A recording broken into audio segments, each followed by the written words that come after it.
और बुलेटिन में सबसे पहले बात करेंगे राजा हत्याकांड से जुड़ी हुई एक बड़ी खबर की। लोकेंद्र तोमर को 3 दिन की रिमांड पर आपको बता दें लिया गया है ट्रांजिट रिमांड। तो थोड़ी ही देर में शिलांग पुलिस इंदौर के लिए रवाना होगी। आपको बता दें इंदौर से सभी आरोपियों को ले जाया जाएगा शिलांग। तो शिलांग में लोकेंद्र तोमर के खिलाफ एफआईआर दर्ज की गई है। पूछताछ के लिए कोर्ट से मांगी गई थी रिमांड और अब देखिए 3 दिन की रिमांड पर लोकेंद्र को लिया गया है। ये लोकेंद्र तोमर वही है जिसे फिलहाल आरोपी माना जा रहा है, फ्लैट मालिक है जिससे पूछताछ की जा रही है। इन सब के बीच में एक बड़ा सवाल लेकिन यही है कि आखिरकार राजा के कितने गुनहगार हैं और आखिरकार राजा की हत्या क्यों की गई थी।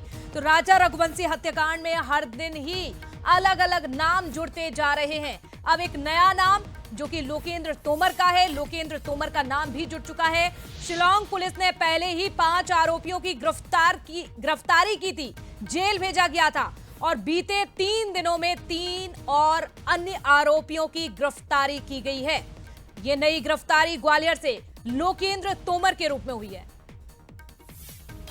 तो देखिए ग्वालियर से ये नई गिरफ्तारी हुई है। एक और किरदार इस कहानी में जुड़ता हुआ नजर आ रहा है। ग्वालियर से हमारे सहयोगी उमेश भी जुड़ चुके हैं। उमेश, देखिए जिस तरह से लोकेंद्र तोमर की गिरफ्तारी हुई, 3 दिन की रिमांड पर लिया जा रहा है, क्या लगता है इस कहानी की गुत्थी अब कुछ सुलझती हुई नजर आएगी? क्या कुछ ऐसे राज हो सकते हैं जो कि लोकेंद्र के पास सवालों का जवाब हो सकता है? उमेश,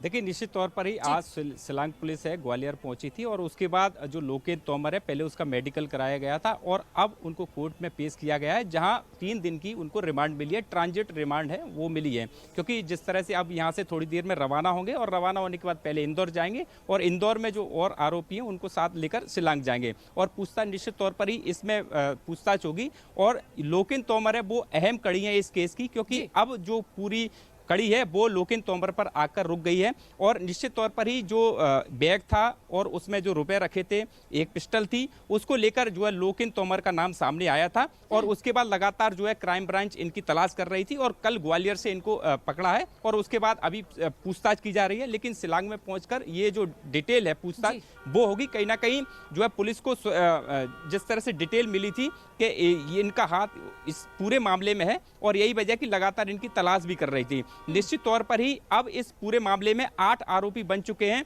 और अब जो लोकेंद्र जो कड़ी है उससे निश्चित तौर पर ही इस पूरे मामले में एक बड़ा खुलासा होने की उम्मीद है। तो अभी हमको इंतजार करना पड़ेगा, जैसे ही शिलांग पुलिस कुछ पूछताछ करेगी उसको आगे जो अपडेट होगा तो निश्चित तौर पर ही एक बड़ा नाम लोकेंद्र तोमर का, क्योंकि ग्वालियर से उमेश जिस तरह से जब हिरासत में लिया गया था लोकेंद्र को, उस समय जब मीडिया ने सवाल किए तो लोकेंद्र ने एक बात कही कि मुझे इस केस का कुछ भी पता नहीं है, जानकारी नहीं है और मैं प्रेस कॉन्फ्रेंस भी करूंगा, जानकारी भी दूंगा, इसमें मेरा किसी भी तरह से कोई भी रोल नहीं, ये लोकेंद्र की ओर से कहा गया था।